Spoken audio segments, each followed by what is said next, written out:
Practical ज्यादा है. सो या again so will start our session, you know the conclusion session of about the class and object. So very first you know if I talk about कि अगर आपको एक simple सा data type declare करना है, जैसे कि अगर आपको सिर्फ एक इंटीजर का वेरिएबल डिक्लेयर करना है तो आप कैसे करते हो? ऑब्वियसली सबसे पहले आप क्या लिखते हो? सबसे पहले आप इंट लिखते हो. अब आप हमें एक बात बताओ कि अगर आप इंट लिख के क्या इंट को यूज कर सकते हो क्या? आप क्वेश्चन को समझिए. अगर हम केवल इंट लिखते हैं तो क्या हम इंट डेटा टाइप को, इंटीजर डेटा टाइप को यूज कर सकते हैं क्या? So your answer should be no. ठीक है, ये पॉइंट्स मैं आपको दे भी देता हूं. क्या है? Integer is a data type and till now no use, you know, till now no use. Even if we want to, we cannot use.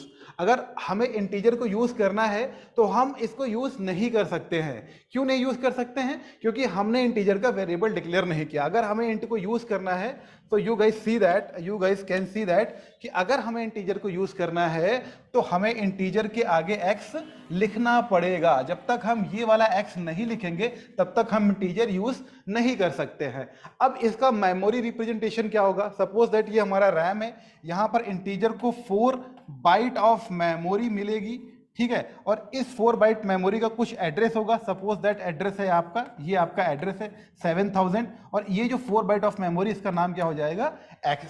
Okay, अब अगर आप इस x में कोई वैल्यू को स्टोर करना चाहते हो, जो मैंने यहां पे लिखा हुआ है ऑलरेडी, कि अगर आप x में 70 को असाइन करना चाहते हो तो you have to write like this.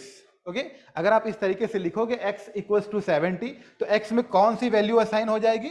x में ये आपकी 70 हो जाएगी, और ये आपका एड्रेस है, ये आपका आपके वेरिएबल का नाम है, और ये रैम है. अच्छा, अब इस स्लाइड से आपको समझ में क्या आया? अगर इस स्लाइड से हम जो हमारा की पॉइंट है या जो टेक अवे पॉइंट है, अगर उसके बारे में बात करते हैं, तो टेक अवे जो पॉइंट है दैट इज कि अगर आप किसी डेटा टाइप को यूज करना चाहते हो, अगर आप किसी भी डेटा टाइप को अगर आप यूज करना चाहते हो तो उसका वेरिएबल क्रिएट करना, यूज करना चाहते हो, देन उसका then create variable of that data type. अगर उस डेटा टाइप का वेरिएबल आप नहीं क्रिएट करोगे तो आप उसको यूज नहीं कर पाओगे. ये चीज सब क्लियर हो गई है एकदम से? Again I am repeating the things. अगर आप इंटीजर को यूज करना चाहते हो तो इस तरीके से इंटीजर को लिखने के बाद हम इंटीजर को यूज नहीं कर सकते हैं. अगर हमें इंटीजर को यूज करना है तो हमें उसका वेरिएबल क्रिएट करना पड़ेगा like this. Then only we can use integer, and now I am eligible to store an integer value into x. अब ये पॉइंट आप अपने माइंड में रखना, तो आगे आपको ऑब्जेक्ट समझना बहुत आसान हो जाएगा, आगे आपको क्लास समझना बहुत ही आसान हो जाएगा. Okay, so will go ahead. अब दूसरा जो पॉइंट है वो क्या है? Requirement of array. कि एरे की रिक्वायरमेंट हमको क्यों पड़ी? देखो, तो हम देखते हैं. देखो, सबसे पहले तो क्या है, ये एग्जांपल हम देख लेते हैं.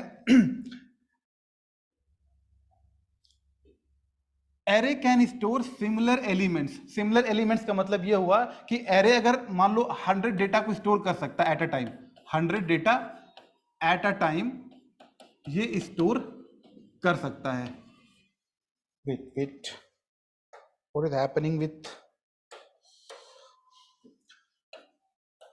100 data at a time store कर सकता है, बट एरे के साथ कंडीशन क्या है कि ये 100 डेटा सेम होने चाहिए.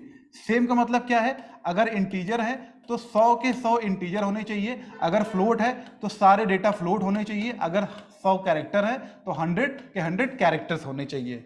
राइट, तो एरे की ये कंडीशन है. अगर आप एरे में डेटा को स्टोर कराना चाहते हो तो वो सेम टाइप का होना चाहिए. For example, if we want to store the marks of a student in 6 subject, अगर 6 सब्जेक्ट के मार्क्स भाई ऑब्वियसली एक स्टूडेंट 6 सब्जेक्ट पढ़ सकता है कि नहीं पढ़ सकता क्लास में? ऑब्वियसली पढ़ता ही है. तो अगर आप उसके मार्क्स को स्टोर करना चाहते हो, then we don't need to define different variable. या तो देखो, एक ऑप्शन क्या है कि आप 6 वेरिएबल डिफाइन करो, जैसे कि integer we will write Hindi marks.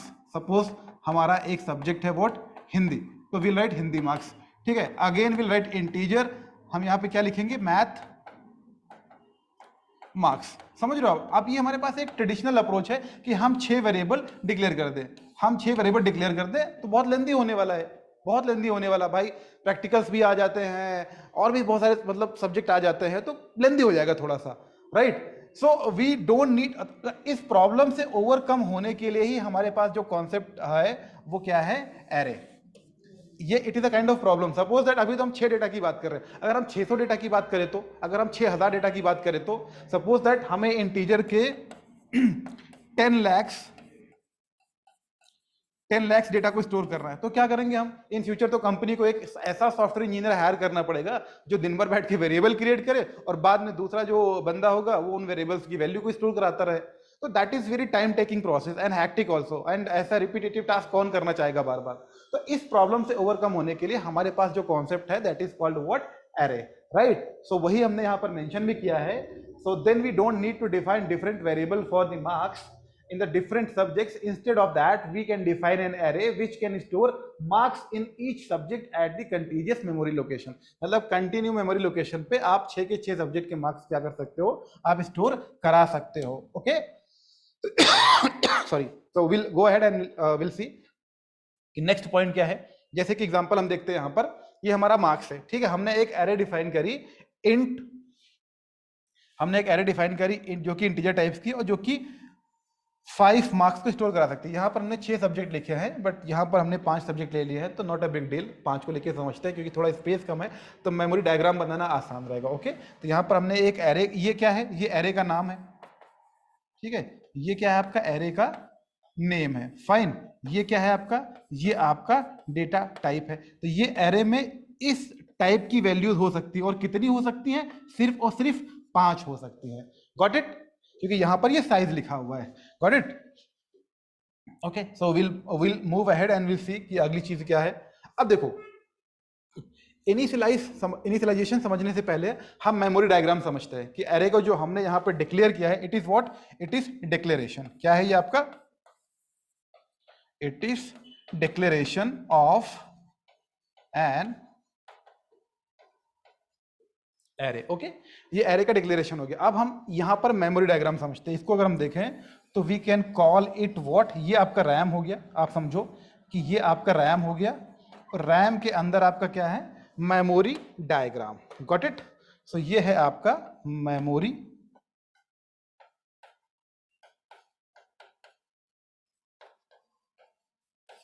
ये है आपका मेमोरी डायग्राम।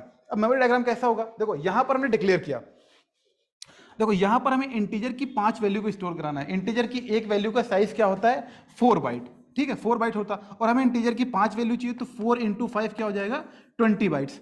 तो रैम के अंदर 20 बाइट्स ऑफ मेमोरी सबसे पहले कंपाइलर पिक करेगा। तो ये जो आपकी मेमोरी है ना, that is what, that is 20 byte of memory, 20 bytes of memory एक साथ ले लिया उसने। इसका जो नाम होगा वो नाम क्या देगा इसका, इस एरे का नाम क्या होगा, नाम जो हमने यहां पे दिया है that is what, that is marks. ये एरे का नाम है, ठीक है। बोलोगे सर ये क्या है, डोंट वरी, हम ये इसको भी डिस्कस करेंगे, ये क्या है इसके बारे में हम डिस्कशन करने वाले हैं। तो ये इसका नाम हो गया। अब इसका कुछ ना कुछ स्टार्टिंग एड्रेस होगा जिसको हम एरे का बेस एड्रेस भी बोलते हैं। तो देखो अभी हम एड्रेस की बात क्यों कर रहे हैं, क्योंकि ये जो हमने मिशन स्टार्ट किया है कि बच्चों के लिए एक्मे एकेडमी प्रोग्रामिंग बहुत ही इजी बनाने वाला है, तो हम बहुत ही फ्यूचर की चीजों को सोच के हर एक क्लास लेने वाले हैं। अभी ये सब discuss means right now we don't have need to discuss about addresses of the memory और diagram of the memory and RAM के अंदर कैसे डायग्राम बनने वाला है, but we are discussing because in future हम कुछ और चीजें लेकर आने वाले हैं जहां पर अगर आप अभी से इन सब चीजों की प्रैक्टिस में रहोगे, so that topic will become very easy for you. जब हम डीएसए स्टार्ट करेंगे ना, डेटा स्ट्रक्चर एंड एल्गोरिथम्स, तो अगर आप डायग्राम बना के पढ़ते हो तो चीजें बहुत इजी हो जाने वाली हैं आपके लिए। Got it? सो इसीलिए हमने ये अप्रोच इस अप्रोच से हमने ये क्लासेस स्टार्ट करी हैं कि प्रोग्रामिंग किसी को भी आगे चल के टफ ना लगे, right, because we people belongs to CS and IT field, तो हमारी कोडिंग ऑब्वियसली बहुत अच्छी होनी चाहिए, कोडिंग स्किल्स बहुत अच्छी होनी चाहिए। So now we are here to make you guys means good coder और वेरी गुड कोडर। सो उस बारे में भी हम काम करने वाले हैं। सो या बैक टू द टॉपिक। तो ये आपके एरे का नाम हो जाएगा और ये हो जाएगी आपकी इंडेक्सिंग 0 1 2 3 4, ये सब कंपाइलर का काम है। देखो ये जो चीजें बता रहे ना, बोलोगे सर आप अपने मन से लिख रहे हो क्या? नहीं, आप हमारे प्रीवियस लेक्चर में गए होगे तो मैंने आपको बताया है कि जब हम कोई नई प्रोग्रामिंग लैंग्वेज सीखते हैं तो वहां पे उसके अपने सेट ऑफ रूल्स होते हैं, वहां पर उसके अपने सेट ऑफ अल्फाबेट्स होते हैं। तो उन अल्फाबेट्स और उन रूल्स को हम ओवरराइड नहीं कर सकते हैं। उन अल्फाबेट्स और रूल के अंदर रह के ही हमें पूरी की पूरी लैंग्वेज सीखनी होगी। So it is a rule. कभी कभी कुछ लोग पूछते हैं कि एरे की इंडेक्सिंग 0 से ही क्यों स्टार्ट होती है? किसी के पास है इसका आंसर? मतलब मैंने तो नहीं देखा आज तक, but I think back in the time कुछ इंटरव्यूअर ये भी पूछ लेते थे कि एरे की इंडेक्सिंग 0 से क्यों स्टार्ट होती है। तो उसका करेक्ट आंसर क्या होगा? करेक्ट आंसर ये होगा कि sir this is the rule given by mister Dennis Ritchie, right? और we can say that sir Dennis Ritchie. क्यों? क्योंकि उन्होंने सबसे पहली आपकी आई विल से इजी, दुनिया की सबसे इजी प्रोग्रामिंग लैंग्वेज बनाई जो हम समझ सकते हैं और जो हम अपनी लैंग्वेज में लिखते हैं और कन्वर्ट होकर वो कंप्यूटर की लैंग्वेज भी चला जाता है। तो that is another topic that will discuss some day later. So उनको रिस्पेक्ट, उन्होंने जब ये रूल बना रहे थे उन्होंने बनाया रूल कि एरे की इंडेक्सिंग हमेशा 0 से ही स्टार्ट होगी। अब आउट ऑफ कर्टेसी और आउट ऑफ रिस्पेक्ट अदर लोगों ने जब अलग अलग टाइप की प्रोग्रामिंग बनाई तो उन्होंने रेस्पेक्ट देने के लिए एरे की इंडेक्सिंग हमेशा 0 से ही स्टार्ट करी। अगर डेनिस रिची जी ने एरे की इंडेक्सिंग 0 के बजाय 1 से स्टार्ट करी होती तो इट मे पॉसिबल कि आज हम इंडेक्सिंग 1 से पढ़ रहे होते, बट उन्होंने 0 से स्टार्ट करी। तो ये हो गया आपकी इंडेक्सिंग। अब अगर आप मेमोरी के पहले लोकेशन पे जाना चाहते हो तो जाने का तरीका क्या होता? We have to write like this, marks, ठीक है, ये ऑपरेटर या ये ब्रैकेट्स, इसके अंदर आपको इंडेक्स का नंबर देना होगा।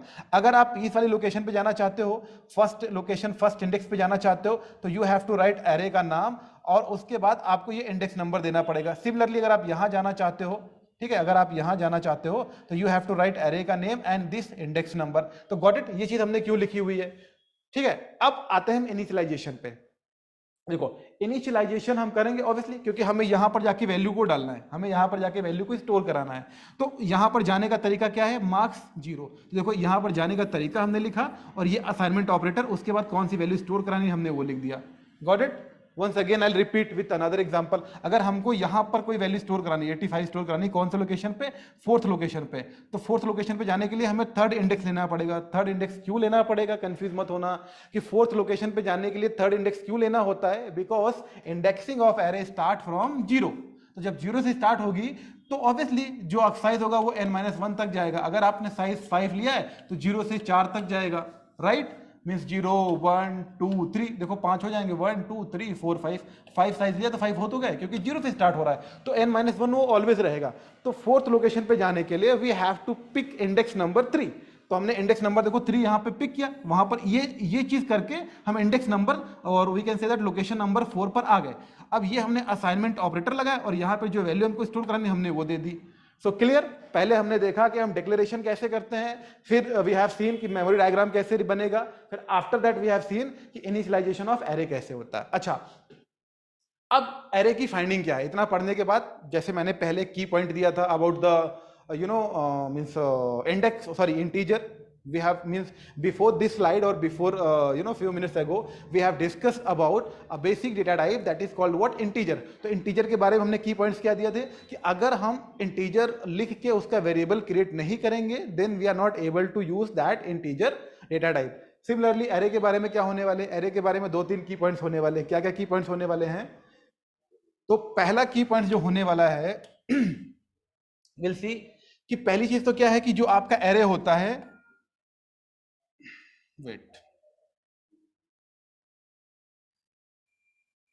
देखो जो आपका पहला की पॉइंट होने वाला वो क्या होने वाला है कि ये सिमिलर डेटा टाइप वैल्यूज को स्टोर करता है। अगर इंटीजर आपने एरे बनाई है, यहां पर अगर आपने इंटीजर एरे बनाई है तो ये इंटीजर्स को ही सेव करेगा। वी आर एबल टू सी, यहां पे सारी की सारी वैल्यूज क्या है? इंटीजर ही हैं। अगर आप ऐसा नहीं करोगे तो एरर विल कम। ओके, अच्छा, दूसरा टेक अवे पॉइंट क्या है? इसमें भी सेम चीज ही है।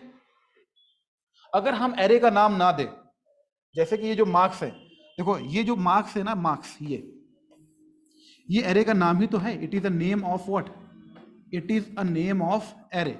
तो अगर हम एरे का भी नाम नहीं देते हैं या एरे का भी वेरिएबल नहीं क्रिएट करते हैं तो क्या ऐसे, सपोज दैट अगर हम ऐसे लिखते हैं इंटीजर और हमने ये सिर्फ साइज दे दिया 5, तो क्या इस एरे को यूज कर सकते हैं हम? क्या obviously not, we cannot use this array. क्यों? क्योंकि हमने इसका नाम नहीं दिया।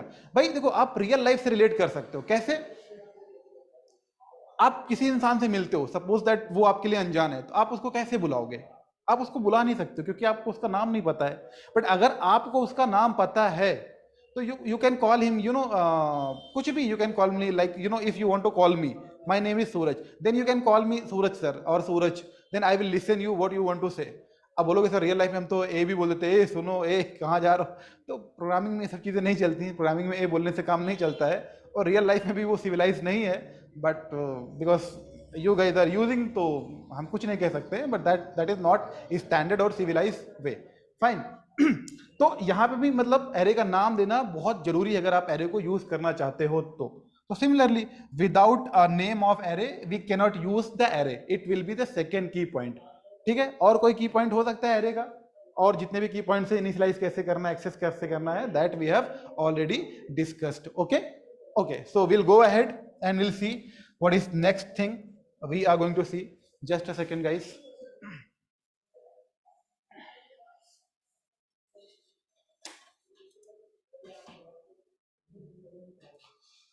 Okay, so yeah, okay, we'll go ahead and we'll see. अब देखो एरे के लिमिटेशंस क्या है, एरे के लिमिटेशंस क्या है उसके बारे में हम बात करते हैं। भाई इंटीजर में पहले कुछ प्रॉब्लम्स आई कि एक इंटीजर हम डिक्लेयर करते हैं। देखो इंटीजर की प्रॉब्लम सबसे पहले क्या थी?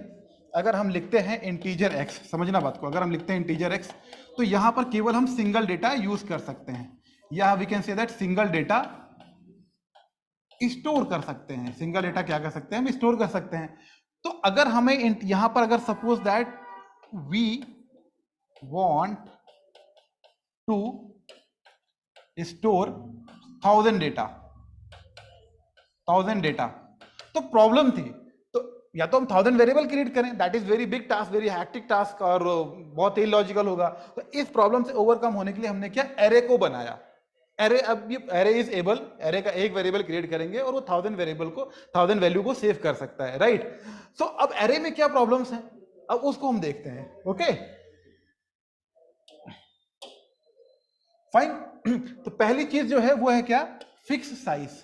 एरे का जो साइज होता है वो फिक्स होता है, like you know we have written like this, integer marks 5। तो कहने का मतलब ये है कि अगर हम you know means we are working और हमको लगा कि इसका साइज 6 या 7 होना चाहिए या 10 होना चाहिए, तो we cannot increase this size, क्योंकि ये पहले से हम फिक्स कर चुके हैं। तो ये भी एक ड्रॉबैक है, ये भी एक प्रॉब्लम है। Okay, got it? अच्छा, दूसरा जो प्रॉब्लम है ना, दूसरी जो इसका इशू है, वो एडवांटेज भी और डिसएडवांटेज भी है। तो दैट इज माय रिसर्च। वो किसी टाइम पे एडवांटेज भी बन सकता है और किसी किसी टाइम पे वो डिसएडवांटेज भी बन सकता है। एडवांटेज कैसे है कि हमें रिक्वायरमेंट है सिमिलर टाइप ऑफ स्टोरेज की, सिमिलर डेटा टाइप की स्टोरेज की, तो हम यूज कर लेंगे इसको।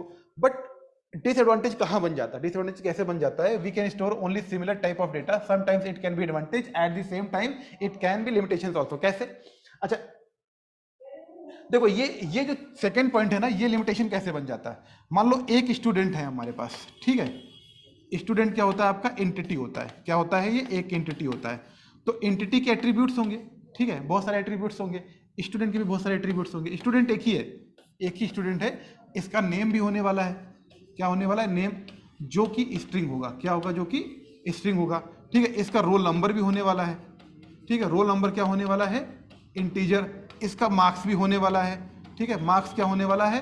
फ्लोट। देखो स्टूडेंट एक ही है बट उसके पास अलग अलग टाइप की प्रॉपर्टीज हैं, ठीक। और भी चीजें हो सकती है, लाइक उसका एड्रेस हो सकता है, ठीक है। एड्रेस तो न्यूमेरिक होगा, मतलब कुछ नंबर्स भी आएंगे और कुछ अल्फाबेट्स भी आ जाएंगे, ठीक है। तो ये तो अलग ही टाइप का डेटा टाइप बन गया।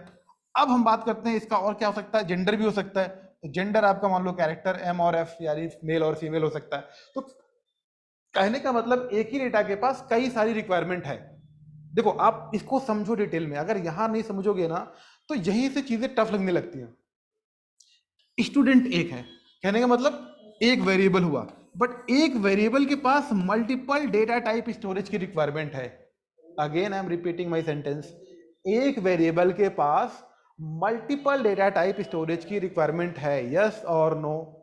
आई think you guys will agree with me it is big yes, fine, कि मल्टीपल स्टोरेज की रिक्वायरमेंट है सिर्फ एक वेरिएबल के पास।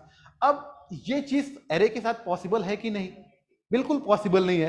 तो ये जो आपका सेकेंड पॉइंट है, ये लिमिटेशन बना कि नहीं बना? ऑब्वियसली बना। क्यों? क्योंकि यहां पर ये बता रहा है कि ये सिर्फ सिमिलर टाइप ऑफ डेटा को स्टोर कर सकता है, बट यहां पर हमारे पास रिक्वायरमेंट डिफरेंट डेटा टाइप्स को स्टोर कराने की है। So now the second point has become what? Limitation of array. Okay, so with this we'll move ahead and we'll see what is the next thing we are going to discuss. वही चीज, same चीज। So here comes another requirement, how to store different data types values into a single variable, which I have already explained you guys. ठीक है, just मैंने आपको अभी same चीज explain करी। Fine. So here come the introduction of structure. Structure का जो introduction है वो यहां पर आया, और सेम चीज इसमें लिखी हुई है कि हमारा एक स्टूडेंट है, ठीक है, स्टूडेंट है, ये हमारा एक इंटिटी है, मींस नाउन है, और we can say that variable है। उसके पास नेम होगा जो कि जस्ट अ सेकेंड गाइस,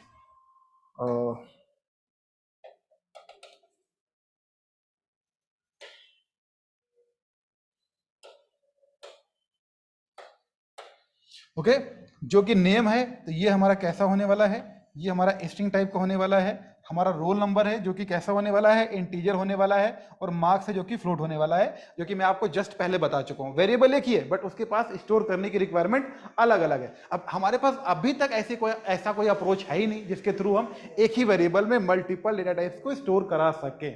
सो इस प्रॉब्लम से ओवरकम होने के लिए या इस रिक्वायरमेंट को फुलफिल करने के लिए we got new concept, that is what? That is called structure. So structure is a user defined data type. ठीक है, देखो, अच्छा, इन्होंने ये पॉइंट भी डिस्कस कर लेते हैं हम। इस प्रॉब्लम को सॉल्व करने के दो तरीके हैं। पहला तरीका क्या है? Construct individual arrays for storing names, roll numbers and marks. कहने का मतलब हमें 3 एरे बनानी पड़ेंगी। 3 एरे कैसी बनानी पड़ेंगी? मतलब हम एक character, just a second guys, character एक हम नेम ले लेते हैं, ठीक है, इसको हम 50, ये एक ही इंफॉर्मेशन है, एक ही बच्चे की इंफॉर्मेशन है। दूसरा क्या हो जाएगा? दूसरा एरे आपको you have to create what? Roll number. ठीक है, ये आपका रोल नंबर इंटीजर हो जाएगा। रोल नंबर कितने? 50 बच्चों का अगर स्टोर कराना है तो, या जो भी है रोल नंबर हो, सॉरी इंटीजर, हाँ, एरे बनानी पड़ेगी हमको क्योंकि स्टोर कराना है। तो मान लो 50 बच्चों का स्टोर कराना। सिमिलरली हम एक एरे और क्रिएट करेंगे, मतलब एक वेरिएबल की वैल्यू को स्टोर कराने के लिए we have to create what? We have to create 3 arrays, जो कि अच्छा अप्रोच नहीं है। क्यों? क्योंकि एरे को हैंडल करने के लिए हमें मल्टीपल लूप्स की भी रिक्वायरमेंट होती है, तो बहुत ही हैक्टिक हो जाएगा। अगेन वो बहुत ही अच्छा आइडिया नहीं माना जाएगा। सो ये वाला अप्रोच तो हम भूल ही जाते हैं, जो जो हमने अंडरलाइन किया। सेकेंड अप्रोच क्या है? Use a special data, use a special data structure to store the collection of different data types. तो स्पेशल डेटा स्ट्रक्चर का मतलब क्या हुआ? User defined data type. क्या हुआ? User defined data, user defined data type और data structure. ठीक है, यूजर डिफाइंड डेटा टाइप और डेटा स्ट्रक्चर। तो डेटा स्ट्रक्चर होता क्या है? एक्चुअली डेटा स्ट्रक्चर सिंपल सा डेटा टाइप ही होता है, बट उसके पास कुछ स्पेशल प्रॉपर्टीज होती हैं। जैसे कि आपका एरे हो गया, यूजर डिफाइंड डेटा टाइप क्यों है? क्योंकि उसके पास स्पेशल प्रॉपर्टी क्या है कि वो एक ही टाइप के डेटा को स्टोर करा सकता है। ये प्रॉपर्टी भी तो हो सकती है, मैंने आपसे बोला। और if you talk about structure, तो स्ट्रक्चर भी एक यूजर डिफाइंड डेटा टाइप है। क्यों? क्योंकि इसके पास प्रॉपर्टी क्या है कि ये अलग अलग टाइप के डेटा को एक वेरिएबल में स्टोर करा सकता है। Got it? You got my point? So जहां पे प्रॉब्लम होती है, जहां पर प्रॉब्लम होती है, वहीं से सोल्यूशन हम ढूंढते हैं या सोल्यूशन बनाया जाता है। देखो हम कैसे एक दूसरी चीजों को लिंक करते हुए आने पढ़ते आ रहे हैं। इंटीजर की प्रॉब्लम हमने देखी तो एरे आया, एरे को सॉल्व करने के बाद एरे में भी कुछ प्रॉब्लम थी, so we got the concept of structure. So जब स्ट्रक्चर को भी हम अच्छे से समझ लेंगे तो विल सी कि स्ट्रक्चर में भी कुछ प्रॉब्लम्स थी। So we made what? Class and object. Okay, so ya will see the next thing. Okay, so yeah, here comes means how we are going to start the things with structure. Okay,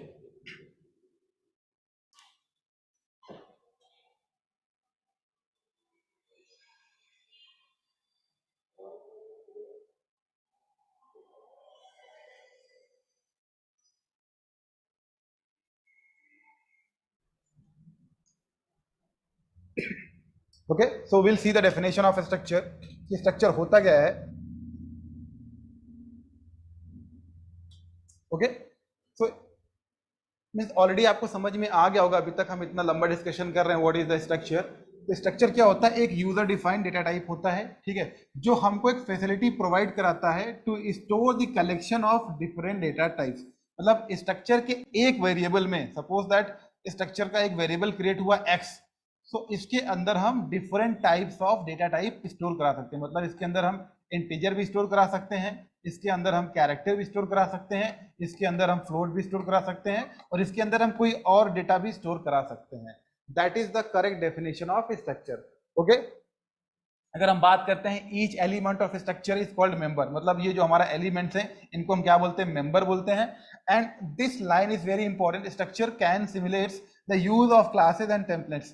तो इसीलिए मैं आपको बोल रहा हूं कि class को समझने के लिए, देखो यहां पर ये लाइन आ भी गई है, अगर आप क्लास और टेम्पलेट को समझना चाहते हो तो स्ट्रक्चर को समझना कंपलसरी है. इसीलिए स्ट्रक्चर को समझाने से पहले मैंने आपको एरे बताया, एक ब्रीफ इंट्रोडक्शन दिया, और एरे को भी समझाने से पहले we have discussed about simple data type. We have discussed about simple data types like integer, float and character. Got it? So हमने इसके बारे में डिस्कस किया, फिर एरे के बारे में, और फिर हम आके स्ट्रक्चर के बारे में डिस्कस कर रहे हैं. ठीक है, अगर आपको स्ट्रक्चर क्रिएट करना है, so how will create? Will use struct keyword to use to define the structure. Let's see the syntax to define the structure. Okay, so will go ahead. देखो अगर हमें एक एम्प्लॉय स्ट्रक्चर क्रिएट करना है, ठीक है, तो क्या करना है हमको? देखो हम स्ट्रक्ट कीवर्ड यूज करेंगे, ठीक है, यहां पर स्ट्रक्चर का नाम देंगे, और एम्प्लॉय की अपनी आईडी होती है, ठीक है, एम्प्लॉय का अपना नेम होगा और उसकी सैलरी होगी. तो अभी हमको सिर्फ यही तीन चीज स्टोर करानी. एक एम्प्लॉय है, उसके पास तीन एट्रीब्यूट्स हो सकते हैं. That is very basic requirement. ID हो सकता है, नेम हो सकता है, एंड सैलरी हो सकती है. इसके अलावा भी चीजें हो सकती हैं, but we have started with very basic example, so that is why we have taken this. ये हो गया. अब इसका मेमोरी डायग्राम कैसे होगा, बनेगा? देखो अगर हमने लिखा, तो जो हमारा कंपाइलर है, इंटीजर कितना लेता है? इंटीजर आपका 4 बाइट लेता है. अगर कैरेक्टर नेम 20 लिया है तो इसका मतलब क्या? ये आपका 20 बाइट्स हो जाएगा. फाइन. फ्लोट सैलरी भी आपका 8 बाइट लेता है, बट चलो अभी के लिए हम अज्यूम कर लेते हैं कि ये 4 बाइट लेता है, अदरवाइज डायग्राम बहुत बड़ा हो जाएगा. और कैरेक्टर नेम को भी हम 20 ना लेके हम अज्यूम करते हैं कि 10 लेता है. मतलब विल अज्यूम दैट ये जो नेम 20 लिखा है, 20 नहीं है, क्या है? It is 10. Got it? ये 10 है. नेम के लिए हमने 10 कैरेक्टर्स को स्टोर कराना है. तो देखो कैसे होगा भाई. पहले जो 4 बाइट्स होंगे ये आपका 1 स्क्वायर इक्वल्स टू 1 बाइट. ठीक है, अगर हम इसको ऐसे रिप्रेजेंट कर सकते हैं, ये जो हमारा एक बॉक्स है ये क्या रिप्रेजेंट कर रहा है? 1 बाइट रिप्रेजेंट कर रहा है. तो कंपाइलर क्या करेगा? पहली चीज तो इनको ऐड करेगा. क्या ऐड करेगा? 10, 4, 10 एंड 4 कितना हो जाएगा? 18 बाइट्स. तो कंप्यूटर आपका पूरा 18 बाइट्स का मेमोरी लेगा. देखो ये ले रहा है, 4 बाइट्स ये हो गया, 10 बाइट्स ये हो गया. मतलब ये आपके 4 बाइट्स हैं, ठीक है, ये आपका 10 बाइट्स है, ठीक है, और ये अगेन आपका 4 बाइट्स है. Got it? तो जो आपका 4 भाई ऑब्वियसली अगर क्योंकि कंटीजियस मेमोरी में होगा ये अगेन, तो क्या क्या करेंगे इसको हम? इसका अपना कुछ एड्रेस होगा. एड्रेस सपोज दैट 1000 से स्टार्ट होता है, तो 1000 से लेके 1004 तक ये किसको दे देगा? आईडी को दे देगा. देखो यहाँ पर आईडी हमने लिख रखा है. 1004 से लेके 1014 तक 10, क्योंकि हमने यहाँ पे 10 बाइट्स नहीं, किसको दे देगा? ये कैरेक्टर नेम को दे देगा, असाइन कर देगा. ठीक है, एंड लास्ट वाला एट्रीब्यूट्स क्या है हमारे पास? सैलरी. तो वो क्या करेगा? 1014 से लेके 1018 तक क्या करेगा? वो सैलरी को दे देगा. तो बेसिकली ये हमारा कंपाइलर इनसाइड द रैम ऐसा कुछ मेमोरी एलोकेट करने वाला है. अब बोलोगे सर हम यहाँ पर जाएंगे कैसे, लिखेंगे कैसे? फिर लिखने के बाद हम एंट्री करने के बाद उसको एक्सेस करेंगे. तो obviously we are going to see that also. ये समझ में आया कि स्ट्रक्चर हम कैसे क्रिएट करने वाले हैं. अगर आपका यहाँ तक कोई डाउट है तो आप वीडियो को पॉज करिए, आप वीडियो के नीचे कमेंट करिए. Definitely I will reach out to those comments and I will reply as soon as possible, and definitely you guys will get the reply. Fine. तो yeah will go ahead and will see कि आगे हम क्या देखने वाले हैं. देखो same चीज, इसको थोड़ा और समझने की कोशिश करते हैं। फाइन,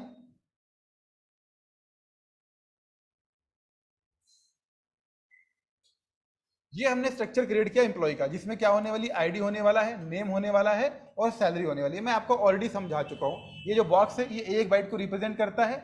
और साइज ऑफ ईएमपी, ईएमपी जो है ना, ये हमने एक वेरिएबल क्रिएट कर दिया स्ट्रक्चर का। अभी कैसे क्रिएट करते हैं, क्यों क्रिएट करते हैं, ये डिस्कस हम कर लेंगे। तो अगर हम साइज ऑफ ईएमपी की बात करते हैं तो 4 बाइट, जो मैं आपको ऑलरेडी डिस्कस कर चुका हूँ, इंटीजर आईडी के लिए हो जाएगा। 10 बाइट्स आपका क्या हो जाएगा, नेम के लिए हो जाएगा। एंड अगेन 4 बाइट आपका सैलरी के लिए हो जाएगा।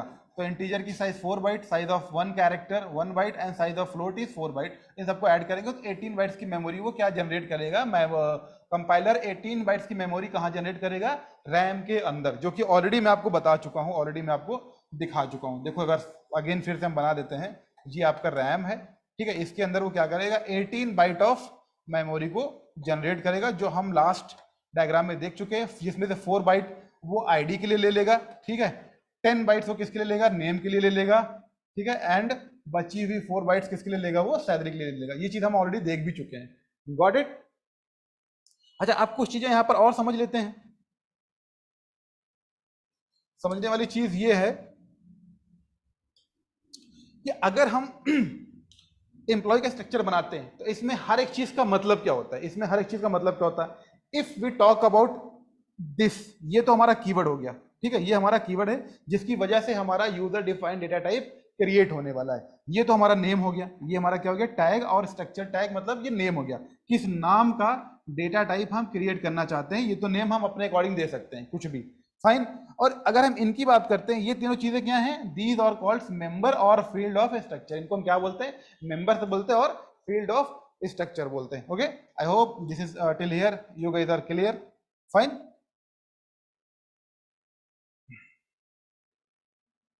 अब हम बात करते हैं स्ट्रक्चर वेरिएबल को डिक्लेयर कैसे करते हैं। देखो स्ट्रक्चर के वेरिएबल को डिक्लेयर करने के 2 तरीके हैं। पहला तरीका क्या है,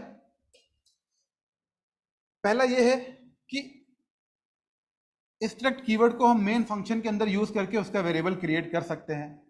कैसे करते हैं, will see in the example. And by declaring a variable at the time of defining the structure, by declaring a variable at the time of defining the structure. Got it. तो पहला तरीका अगर हम देखते हैं कि पहला तरीका क्या है हमारा, ये देखो, जो मैंने आपको बोला था कि एमपी, जो हमारा लास्ट एग्जांपल था, लास्ट में एमपी लिखा हुआ था ना। देखो ये हमने क्रिएट किया। Wait wait wait wait, we have missed something, wait, ये, हाँ, पहला तरीका जो है वो ये है कि ये हमने अपना स्ट्रक्चर क्रिएट किया, this is our structure, got it. And now ये जो कोड है ना, दिस, अगर हमको वेरिएबल क्रिएट करना है, स्ट्रक्ट एम्प्लॉय E1 एक वेरिएबल हो जाएगा और E2 एक वेरिएबल हो जाएगा इसका। ये यूजर डिफाइंड डेटा टाइप्स है, इसको और डिटेल में समझेंगे। आप कंफ्यूज मत होना, आपको और क्लियरिटी चाहिए, then please again go to previous video, आपको और क्लियरिटी हो जाएगी। That is user defined data type. तो इसका अगर हम वेरिएबल यूज करना चाहते हो तो E1 एंड E2। अच्छा, वेरिएबल हम क्रिएट क्यों करते, मैंने आपको, अगर आप रिलेट करो तो आई थिंक आपका आंसर मिल गया होगा। अगर हम सिर्फ और सिर्फ इंटीजर लिखते हैं तो क्या हम इंटीजर को यूज कर पाएंगे क्या? यू गाइस आंसर मी, क्या हम इंटीजर को यूज कर पाएंगे क्या? So clearly answer is no. अगर आप इंटीजर को यूज करना चाहते हो then you have to create a variable of integer. अगर मान लो हमने इंटीजर वाई लिखा तो अब हम इंटीजर को यूज करते हैं। Similarly we have created a data type employ.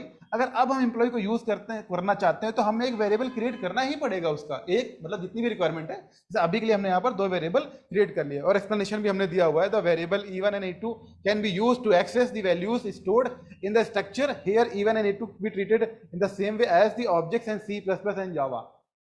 इसीलिए मैं आपको अभी ऑब्जेक्ट पे आ रहा हूँ, इसलिए सारी चीजें मैं आपको बता रहा हूँ कि यहाँ पे जो वेरिएबल है ना, जो हम स्ट्रक्चर का वेरिएबल क्रिएट कर रहे हैं, सेम चीज C and C plus plus में, सॉरी C++ एंड जावा में ऑब्जेक्ट कैसे बन जाती है। That very soon, on this points very soon we are going to come. तो यहां तक क्लियर हुआ आपका कि वेरिएबल कैसे क्रिएट करते हैं। अब दूसरा तरीका क्या है, दूसरा तरीका क्या है वेरिएबल क्रिएट करने का। सिमिलरली दूसरा तरीका बहुत इजी है। अगर आप स्ट्रक्चर डिफाइन करते हो तो डिफाइन करने के बाद यहाँ पर हम सेमीकोलन से पहले देखो, ये अभी तक डिफाइन करने के बाद सेमीकोलन लगता था, पर सेमीकोलन से पहले आपको जितने भी वेरिएबल क्रिएट करने हैं आप कॉमा लगा के लिख सकते हो। जैसे कि यहाँ पर आप E1, E2, E3, E4, यहाँ पर हमने स्ट्रक्चर एम्प्लॉय के 4 वेरिएबल क्रिएट कर दिए। अब क्वेश्चन आ सकता है कि विच अप्रोच इज गुड, कौन सा अप्रोच गुड है। इसका भी आंसर हम देख सकते हैं कि किस तरीके से पहले वाले से हम वेरिएबल क्रिएट करें कि दूसरे वाले से क्रिएट करें। तो the answer is if number of variables are not fixed, अगर मतलब हमको पहले से नहीं पता है कि हमें कितने वेरिएबल क्रिएट करने हैं स्ट्रक्चर के, then use the first approach, ठीक है, कितने, and it provides you the flexibility to declare the structure variable many times. क्योंकि पहला जो है मतलब कहीं पे भी किसी तरीके से क्रिएट कर सकते हैं, और अगर हमें नंबर ऑफ वेरिएबल्स पता है कितने क्रिएट करने हैं, तो this approach is good. Got it? Okay, will go ahead. देखो अब समझने की कोशिश करते हैं कि अब क्लास एंड ऑब्जेक्ट का रिलेशन क्या है स्ट्रक्चर से। क्लास एंड ऑब्जेक्ट का रिलेशन क्या है स्ट्रक्चर से, that is very important guys. अब आप देखें यहाँ पर ये चीज हम ऑलरेडी डिस्कस कर चुके हैं कि ये आपका स्ट्रक्ट कीवर्ड होता है और ये आपका टैग या नेम होता है। These are the member fields of structure, ठीक है। अब क्लास कैसे बनती है स्ट्रक्चर से वो मैं आपको दिखाने वाला हूं। So this slide is very very important. Got it?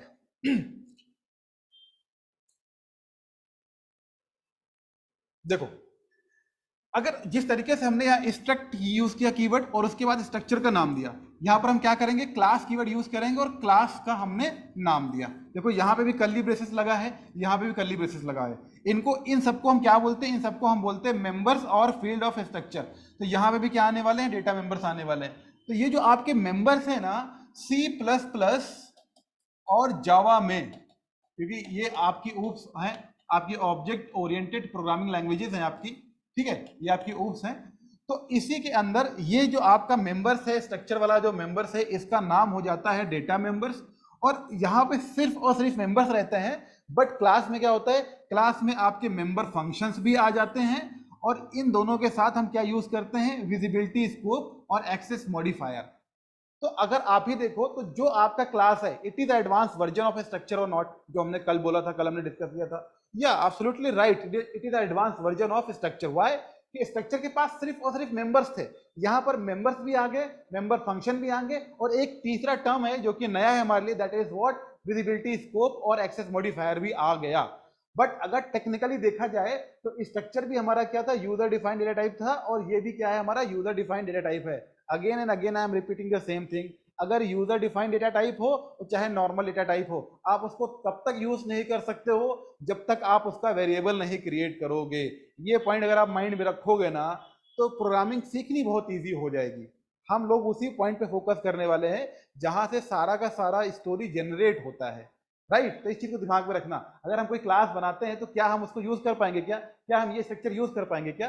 Then answer is no. क्यों? क्योंकि हमने इसका वेरिएबल क्रिएट नहीं किया। अगर मान लो यहीं पर ये सेमीकोलन हटा देते हैं हम, और यहाँ पर हम E1 एक वेरिएबल हमने क्रिएट कर दिया, now we can use this employee structure. Similarly ये क्लास अगर हम कुछ भी बनाते हैं, अभी हम एग्जांपल देखने वाले हैं, तो काम यूज कर सकते हैं क्या? बिल्कुल हम यूज नहीं कर सकते। क्यों? क्योंकि हमने इस क्लास का वेरिएबल क्रिएट नहीं किया हुआ है। तो बच्चों ये जो पॉइंट है माइंड में बिल्कुल रखना, तभी ये चीज आपको क्लियर एकदम से समझ में आएगी, ठीक है। तो yeah will go ahead and सी कि आगे क्या चीज हम एक्सप्लेन करने वाले हैं।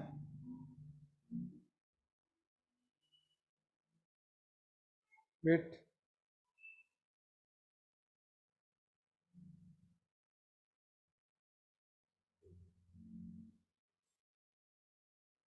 ओके, यहाँ पर आ नहीं रहा है तो मैंने आपको समझा दिया है, फिर से मैं आपको लिख के बता देता हूँ। डेटा मेंबर्स क्या होते हैं? यही जो आपके मेंबर्स होते हैं, ये आपके डेटा मेंबर्स बन जाते हैं। अगर हम बात करते हैं आपके मेंबर फंक्शंस क्या होते हैं, तो मेंबर फंक्शन का मतलब होता है, अगर मान लो हमने कोई एक फंक्शन डिफाइन किया, वॉइड, ठीक है, ऐड टू नंबर, हमने ये फंक्शन डिफाइन किया, इस फंक्शन के अंदर हम कुछ लिखेंगे। तो इन्हीं फंक्शन को, मतलब जो हम नॉर्मल फंक्शंस बनाते थे, अगर उन नॉर्मल फंक्शंस को हम क्लास के अंदर लिखते हैं तो उनको हम क्या बोलते हैं? उनको हम बोलते हैं मेंबर फंक्शन। ये टर्म से आपको अवेयर होना है बस। और जो नया टर्म आया हमारे लिए, विजिबिलिटी स्कोप और एक्सेस मॉडिफायर, तो ये क्या होते हैं? बेसिकली ये एक पब्लिक होता है, एक एक प्राइवेट होता है, एक आपका डिफॉल्ट होता है, और एक आपका प्रोटेक्टेड होता है। क्या होता है? Protected. So these four are basically, for now these four are the your access modifier, ये क्या होते हैं, क्या यूज होता है, वो सब हम बाद में डिस्कस करने वाले हैं। तो that is why we have given the arrow कि अगर आप मेंबर फंक्शन को पहचानना चाहते हो तो आपके नॉर्मल फंक्शन की तरह ही होते हैं, बट ये क्लास के अंदर आते हैं तो इनका नया नाम दे दिया गया है member function. And what are the visibility, scope and access modifier? तो this public, private, default and protected, these are the modifiers. इनको हम कैसे यूज करेंगे that will see in upcoming lectures. Okay, तो विल गो अहेड। देखो अब यहाँ पे हम क्लास कैसे क्रिएट करते हैं, कंपैरिजन करना।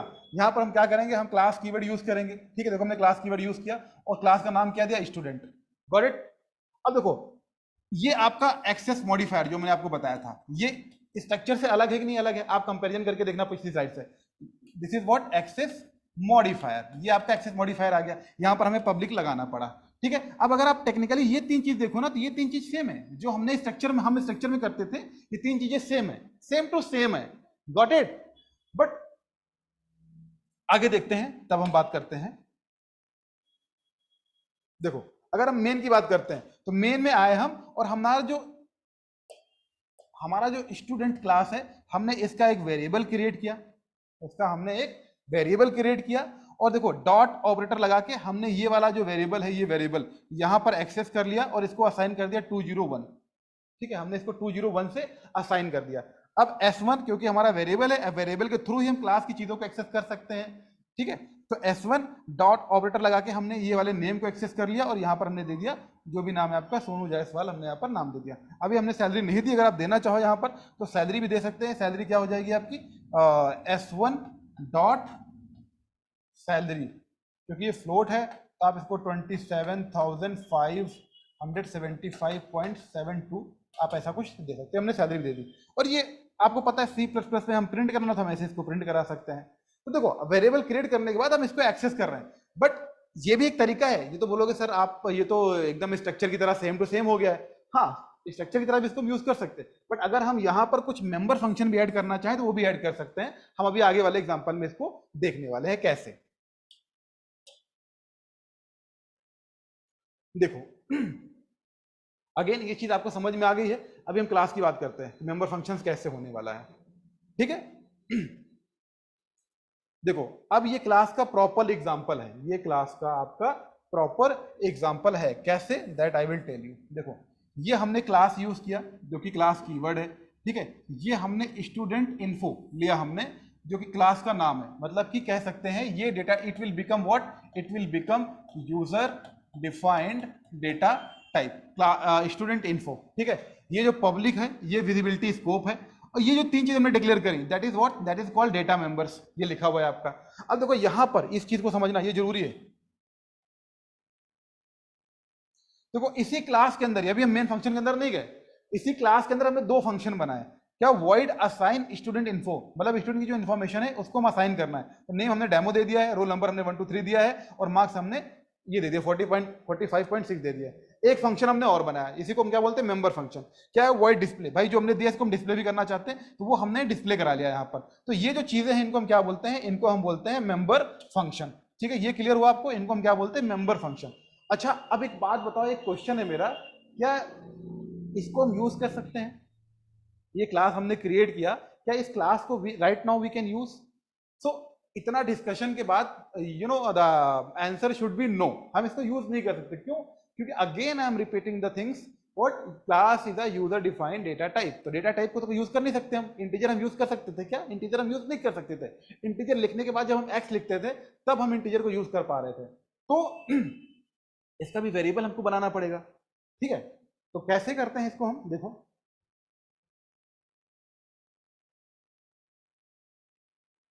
Just a second.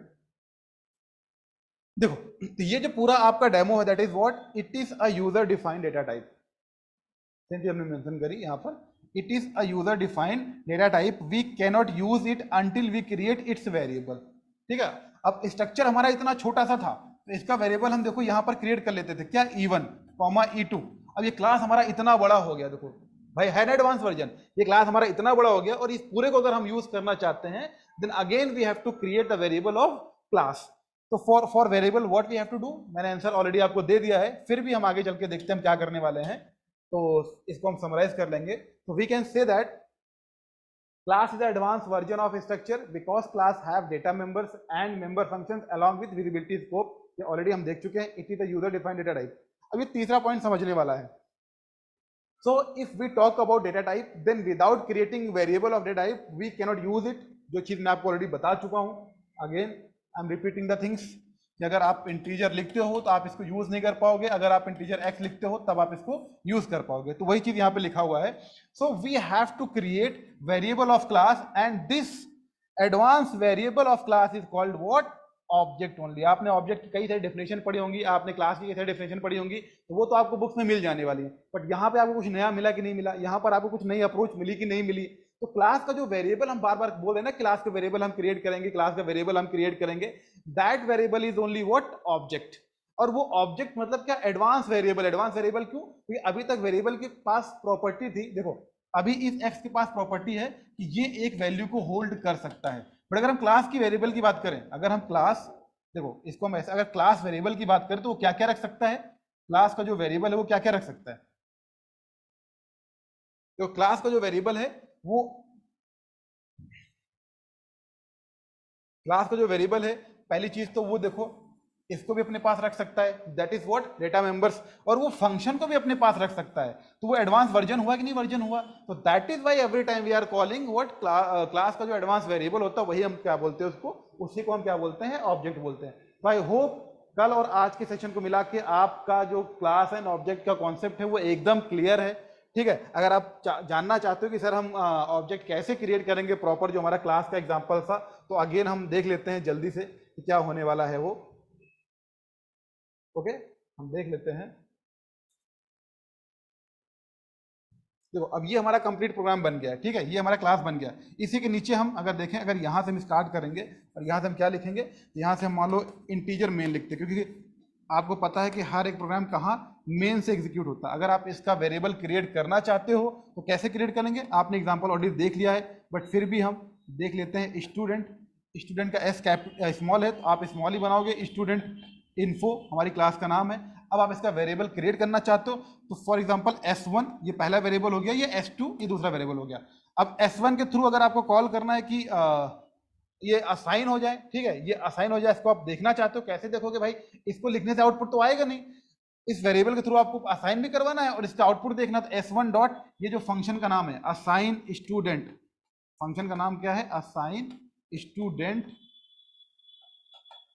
इन्फो. आपने ये फंक्शन कॉल किया तो S1 में क्या होगा? ये सारी वैल्यूज आ जाएंगी, ये सारी वैल्यूज आ जाएंगी. अगर आप इसको प्रिंट करके देखना चाहते हो तो S1 डॉट क्या कर दोगे? आप डिस्प्ले कर दोगे.